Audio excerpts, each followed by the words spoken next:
Tired of dealing with annoying flies, fruit flies, and gnats in your home?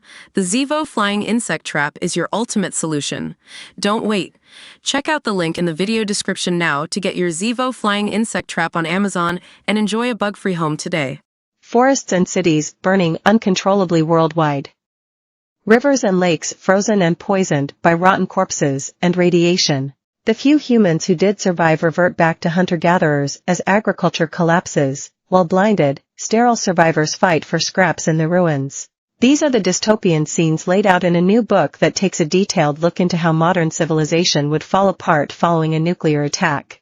Annie Jacobsen's Nuclear War, a scenario, published in March, is based on exclusive interviews with world-leading scientists and nuclear winter experts.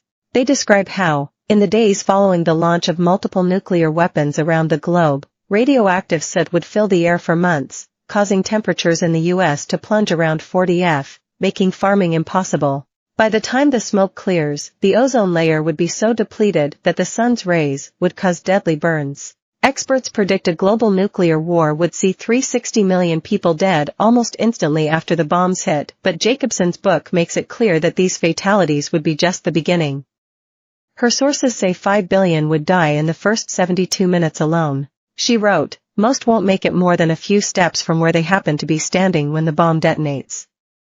They become what civil defense experts referred to in the 1950s, when these gruesome calculations first came to be, as dead when found. For those who don't die instantly, survivors face a barren land, wildfires, frozen terrains, radiation exposure, no food, widespread ruin, and disease.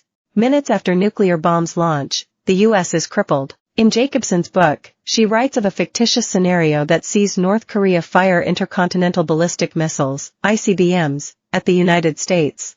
After detecting the launch, the U.S. responds by initiating its own nuclear attack by sending missiles over Russia to North Korea. Russia then orders its own nuclear attack on the U.S. and allied nations. Thousands of huge fireballs begin to hit American cities and towns, and in each location, buildings and monuments collapse and asphalt melts. Cities are obliterated. Power grids and nuclear plants melt down, cutting off electricity and energy and releasing radioactive materials into the air. Tens of millions of people die almost instantly. The United States is crippled. Hours after ICBMs make impact, raging fires burn forests and towns. Wildfires break out across the northern hemisphere and nearly everything burns in America, including cities, crops, and forests. Rings of fire stretch from 100 to 200 miles from each nuclear ground zero. Buildings are set aflame, which releases airborne toxins from its materials. Burning insulation and fiberglass spew cyanides, vinyl chloride, dioxins, and furans. These chemicals damage organs and the nervous system, leading to cancer, neurological symptoms, and death. Forest fires rage in the western states, with radioactive fallout killing conifers and creating fuel for future fires. And with the water supply across the country compromised, there is nothing to fight the flames with, leaving them to burn freely across America. Days after the attacks, radioactive mushroom clouds fill the air. Radioactive products from mushroom clouds, including strontium-90, iodine-131, tritium, cesium-137, plutonium-239 poison the environment. These damage DNA and have been linked to cancers, retinal and skin chemical burns, bleeding, coma, and death. Whoever has lived past the initial fallout begins to die from radiation sickness and poisoning, which cause nausea, vomiting, fever, dizziness, disorientation, bloody vomit and diarrhea, internal bleeding, and infections. The high exposure to radiation in such a short period of time causes the insides of people's bodies to liquefy as their blood vessel lining decays.